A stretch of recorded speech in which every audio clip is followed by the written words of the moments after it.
आँखी कमजोर, कान कमजोर। चल हमारे घर गौमूत्र पीबे। ये मोर गौमूत्र पियावे रे। थोड़ा प्याज के है ते गंगा जल लावे जा 1 लोटा पीहू प्यास लगे। मरे जान अरे अभी पिया ले।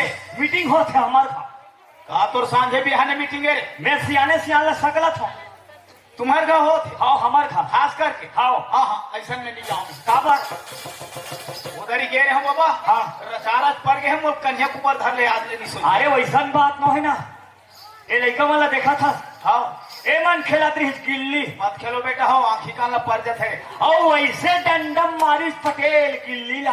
हाँ मंडल के सानी में फेंका गया। महादेव रे। हाँ ओहो वहाँ फरवी सतीक पर कुमड़ा। नहीं नारमन तो दिखा थे छमछम ले। जब गिल्ली में कुम्हड़ल परेश पटेल कुम्हड़ा टूट के ढूला ढूला था हमारे भाई आके। वाह फायदा हो गए। कैसे कुमड़ा ढूला था के। हाँ महिम डाल के खाओ बड़ मीठा थे। आह निशा है हमारे देवारी माँ ने बिगड़ हमन कुम्हड़ा नहीं खान।